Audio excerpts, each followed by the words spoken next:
কিশোরগঞ্জের এক যুবক 1 লাখ টাকার প্রয়োজন। কয় লাখ? 1 লাখ টাকা দরকার, ঋণ। অনেকের কাছে ঋণ চাই, দেয় না, ব্যাংকে গেছে, দেয় না। বিদেশে যাবে, ভিসা পাসপোর্ট আটকায় গেছে, খুবই টাকার, একেবারে খুব জরুরি দরকার, এমার্জেন্সি টাকার দরকার। কেউ যখন টাকা দিচ্ছে না, ওই ছেলেটা এবার 500 টাকা দিয়ে মাইক ভাড়া করছে। মাইক ভাড়া করে মুখে যা আসতেছে ওই কথা বলে এলাকাবাসীকে গালি দিতেছে। কথাকে সোশ্যাল মিডিয়াতে ভিডিওটা ভাইরাল হয়ে গেছে। 500 টাকা দিয়ে মাইক ভাড়া করছে যুবক কিশোরগঞ্জের। মাইক ভাড়া করে মানুষকে গালি দিতে লাগছে, মুখে যা আসতেছে তাই বলে গালি দিতেছে। বলে তোদের কারণে আমি ব্যাংক থেকে ঋণ পাইলাম না। কে যেন ব্যাংকে যায় কি বলে দিছে, ওরে আর ঋণ দেয় নাই, ঋণ না পায় মাথা খারাপ হয়ে গেছে। এজন্য এলাকার মানুষের 14 গোষ্ঠী উদ্ধার করে মাইক ভাড়া করে গালি দিতেছে। মাইক নিয়ে, অটো একটা নিয়ে মাইক দিয়ে গালি দিতেছে। পরিশেষে এই দৃশ্য দেখার পরে একটা ব্যাংক কর্মকর্তা, তার মনের ভিতরে মায়া লাগছে, ছেলেটাকে নিয়ে যাবার 1 লাখ টাকা দিয়ে দিছে। জনগণের কারণে টাকা পায় নাই। কে যেন বলছে এই ছেলেকে ঋণ দেওয়া যাবে না। ওই এইবার 14 গোষ্ঠী তুলে জনগণকে গালি দিছে। চিন্তা করেন, গালি দিয়েও 1 লাখ টাকা আদায় করছে। এখনকার ডিজিটাল পোলাপান কি বুদ্ধি! ও বলতেছে আমি 1 লাখ টাকার জন্য বিদেশে যেতে পারতেছি না, 30 তারিখে আমার ভিসার মেয়াদ শেষ হয়ে যাচ্ছে, তাড়াতাড়ি টাকা দরকার। ও আচ্ছা, তার এলাকার মানুষও গালি দেওয়া শুরু করছে। মুখে যা আসতেছে অশ্লীল গালি গালাজ করে অবশেষে 1 লাখ টাকা পাইছে।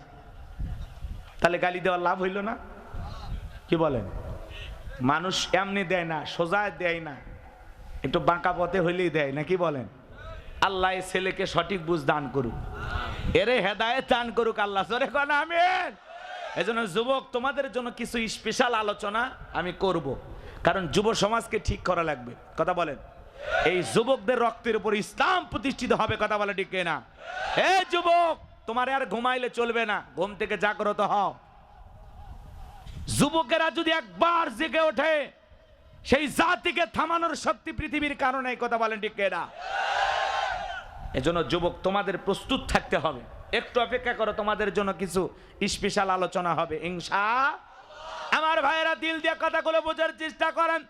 নবী ডেকে বলে, বেলাল, ইসলামের অবস্থা এখন ভালো না, কালেমা পড়ে আপাতত প্রকাশ করা যাবে না। হযরতে বেলাল ডেকে বলে, নবী, আমার জীবনের কোনো দাম নাই। আমার মনি বোমাইকে বলেছিলাম উট দুম্বা ছাগল পেশাব পায়খানা করে দেয়, এই ঘরে থাকতে আমার বড় কষ্ট হয়, তাই নাকি বলে। এইবার ওমায় ডেকে বলে, বেলাল রে, উর্দুম্বা ছাগলের দাম আমার কাছে আছে, কিন্তু তোর মতো কালো হাফসি বেলালের দাম আমার কাছে নাই। ও নবী, আমার জীবনের কোনো দাম নাই, আপনি শুধু আমাকে দোয়া করে দেন, আমি যেন মৃত্যু পর্যন্ত কালেমার পথে টিকে থাকতে পারি। এই কথা বলে হযরত বেলাল চলে গেলেন। পরের দিন সকালবেলা সূর্য উদয় হয়ে গেছে, অনেকটা বেলা হয়ে গেছে।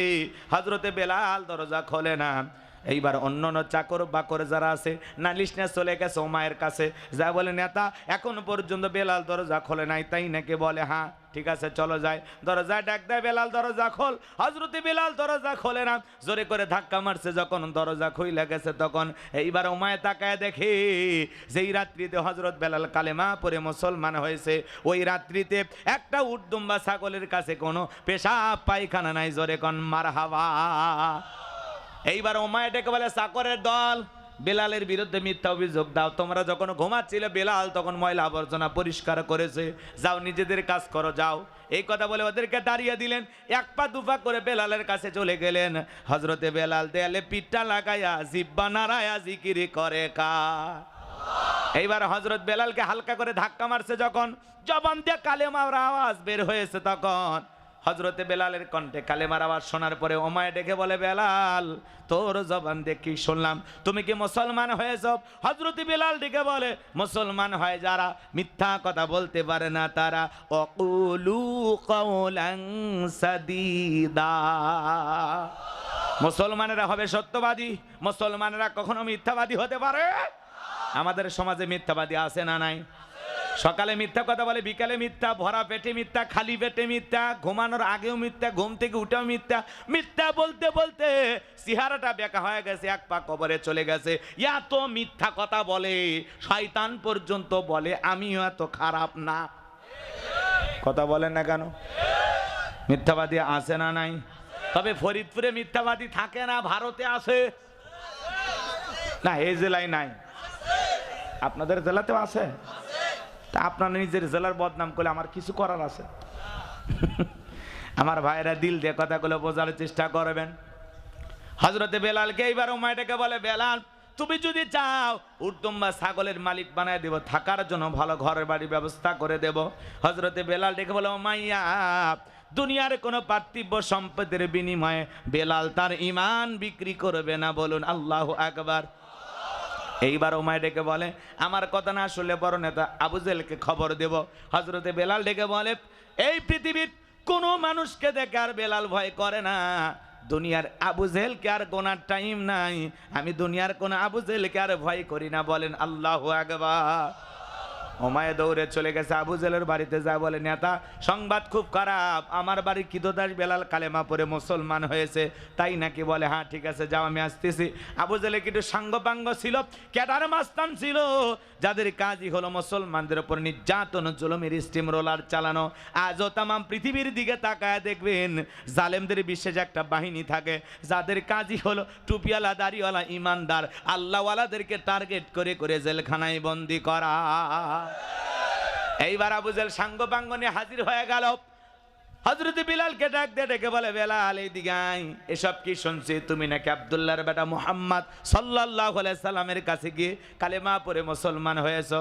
হযরতে বেলাল ডেকে বলে, যা শুনেছেন সত্য, গতকাল রাত্রিতে নবীজির হাতে হাত রেখে আমি কালেমা পড়ে মুসলমান হয়েছি। তাই নাকি? বলে হ্যাঁ।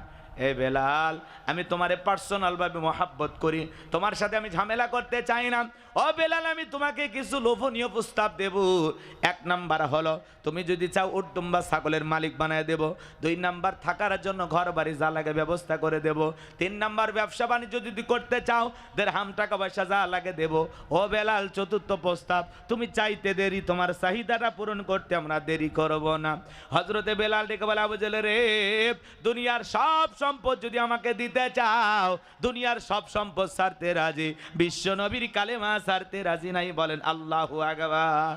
বেলালের মতো যারা খাঁটি ইমানদার, এদেরকে টাকা দিয়ে কেনা যায় না। মুনাফিক মার্কা মুসলমান যারা, টাকার কাছে বিক্রি হয় তারা, টাকা যেই দিকে ওদের ফতুয়া সেই দিকে, টাকার জোরে ফতুয়া ঘরে।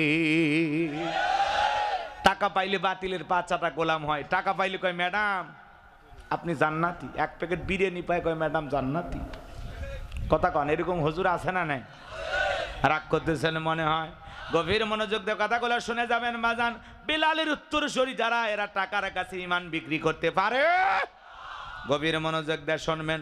আবু জেহেল ডেকে বলে, বেলাল এত বড় লোভনীয় প্রস্তাব দিলাম, রাজি হইলা না, সোজা আঙ্গুলে ঘিউ না উঠলে আঙ্গুলে একটু বাঁকা করা লাগবে। এই কথা বলে যুবকদের লিলে দিলে চাবুক দিয়ে পিটাও। হযরত বেলালকে চাবুক দিয়ে পিটানো শুরু হলো। ওরা যত জোরে চাবুক মারে, বেলাল তত জোরে আল্লাহর জিকির করে। চাবুক দিয়ে পিটাইতে পিটাইতে কালো চামড়া গুলো ফেটে রক্ত ঝরা শুরু হয়ে গেল।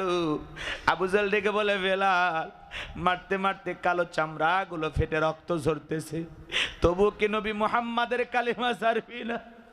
হযরত বেলাল ডেকে বলে, আবু জেহেল রে, মারতে মারতে যদি মেরেও ফেলে দাও, জীবনটা দিতে রাজি, নবীজির কালেমা ছাড়তে রাজি না। এইবার আবু জেহেল ডেকে বলে, বেলালের পায়ে রশি লাগাও। হযরতে বেলালের পা রশি দিয়া বাঁধা হলো উঠের পায়ের সঙ্গে। মরুভূমির উত্তপ্ত গরম বালিতে ছেঁচড়াইয়া ছেঁচড়ে ঘোরা হলো। আরবের বালিগুলো এত গরম, চাল দিলে মুড়ি হয়ে যায়। সে উত্তপ্ত গরম বালিতে হযরত বেলালকে ছেঁচড়াইয়া নিয়ে ঘোরা হলো। বাবলা গাছের কাঁটাগুলো জিব্বার ভিতরে পেরেকের মতো মারা গেলো। বিকেল বেলা নিয়ে এসে বলে, বেলাল এ বেলাল, চাবুক দিয়ে পিটাইলাম, পাই রশি লাগাইয়া নিয়ে গড়লাম, তারপরও কি নবী মুহাম্মাদের কালেমা ছাড়বি না? হযরতে বেলাল ডেকে বলে, আবু জেহেল মারতে মারতে যদি মেরেও ফেলে দাও, বেলালের নিঃশ্বাস থাকবে যতদিন, বেলাল ইসলামের পথে টিকে থাকবে ততদিন, বলেন আল্লাহু আকবার। এইবার আবু জেহেল ডেকে বলে, এ যুবকের দল, বিশাল বড় একটা পাথর নিয়ে এসে বেলালের বুকের উপরে চাপায়া দাও। বিশাল বড় একটা পাথর নিয়ে এসে হযরতে বেলালের বুকের উপরে চাপায়া দেওয়া হলো। কাফেররা মনে করলো পাথরের চাপার আঘাতে বেলাল মারা যাবে, হাত বাঁধা পা বাঁধা। বেলালকে ফেলায় তারা চলে গেল। হযরতে বেলাল বুকের উপরে বিশাল বড় পাথর, এরপরে রক্তাক্ত জিহ্বাটা নাড়ায়া জিকিরি করতেছেন কার? এ বাজান, আপনাকে আমাকে জিকিরি করার জন্য কেউ মারে না, পেটে না, ধমক দেয় না, এরপরে আমরা কপাল পর আল্লাহর জিকিরি করি না। মনে রাখবেন বাজান, জিকিরি করার জন্য আলাদা সময় লাগে না। মাঠে কাজ করতে করতে জিকিরি করা যায়, ব্যবসা বাণিজ্য করতে করতে জিকিরি করা যায়, এখানে সেখানে চলতে ফিরতে জিকিরি করা যায়, অফিস আদালতে বৈশা বৈশা আল্লাহর জিকিরি করা যায়। মনে রাখবেন হাদিস শরীফের ভিতরে আসছে, যার জিহুব্বাটা আল্লাহর জিকিরে তরুতাজা থাকবে, আল্লাহর জিকিরে ভিজা থাকবে, ওই জিহুব্বাওয়ালা মানুষ কোনোদিন জাহান্নামের আগুনে জ্বলবে না। বলুন সুবহানাল্লাহ। ফাযকুরুনি আযকুরুকুম ওয়াশকুরুলি ওয়ালা তাকফুরুন। বান্দারে তোমরা আমারে স্মরণ করো, আমি আল্লাহ তোমাদেরকে স্মরণ করব। কৃতজ্ঞতা প্রকাশ করো, অকৃতজ্ঞ হয় না। তাহলে বলেন তো বাজান, সব সময় জবানে জিকির চালু রাখতে হবে কার? হযরতে বেলাল রক্তাক্ত জিহ্বাটা নাড়ায়া চোখের কোনা দিয়ে পানি ঝরতেছে, আর আল্লাহকে ডেকে বলে, আল্লাহ, বুকের ওপরে বিশাল বড় পাথর থাকার কারণে তোমার মতো মালিকের জিকিরি করতে বড় কষ্ট হয়। তুমি তো সেই আল্লাহ, ইব্রাহিমের জন্য যদি নমরুদের আগুনকে ফুলের বাগান বানায় দিতে পারো, ও আল্লাহ, তুমি কি পারো না বেলালের বুকের পাথরটাকে তুলার মতো নরম বানায় দিতে? মালিক,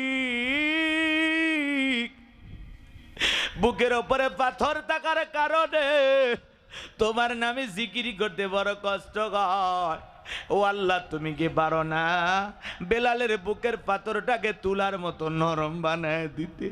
হযরতে বেলাল দোয়া করতে দেরি, আসমানের মালিক আল্লাহ দোয়া কবুল করতে দেরি করে নাই। বেলালের বুকের পাথরটাকে আমার আল্লাহ তুলার মতো নরম বানিয়ে দিয়েছেন। বলুন সুবহানাল্লাহ। আশিক রাসূল বেলাল, নবীর পাগল বেলাল, নবীকে কতটা মহব্বত করতেন জানেন বাজান?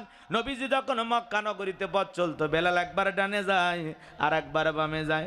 নবী ডেকে বলে, বেলাল বুঝি না, একবার ডানে আর একবার বামে, কারণটা কি? ডেকে বলে, নবী আপনি ইসলামের দাওয়াত দেন, কালেমার প্রচার প্রসার করেন, কাফেরা হলো আপনার শত্রু, আপনাকে টার্গেট করে যদি ডান থেকে তীর নিক্ষেপ করে গো নবী, ওই তীরটা যেন সর্বপ্রথম আমি বেলালের বুকের ভিতরে ঢোকে, আবার বাম দিকে যায়। মনে মনে ভাবি, ওরা যদি বাম থেকে তীর নিক্ষেপ করে, নবী গো ওই তীরটা যেন সর্বপ্রথম আমি বেলালের বুকের ভিতরে ঢোকে। আমি বেলাল মারা গেলে ইসলামের ক্ষতি হবে না, আপনি নবী মারা গেলে ইসলাম আর মাথা উঁচু করে সামনের দিকে দাঁড়াতে পারবে না। বলেন আল্লাহু আকবার। নিজের জীবনের বিনিময়ে বিশ্ব নবীকে আগলায় রাখতেন বেলাল। সেই বেলালের ওপরে নির্যাতন জুলুমের কথা বিশ্ব নবীর কান পর্যন্ত যখন পৌঁছে গেল, নবী আবু বকরকে ডেকে, আবু বকর, বেলালের কষ্টের কথা আমার সহ্য হয় না, যাও যাও তুমি আমার বেলালের জন্য একটা কিছু করো। হযরত আবু বকর সিদ্দিক রাদিয়াল্লাহু তাআলা আনহু কয়েক গুণ দাম বেশি দিয়া গোলামীর জীবন থেকে হযরত বেলালকে আজাদ করলেন, মুক্ত করলেন। বলুন আল্লাহু আকবার।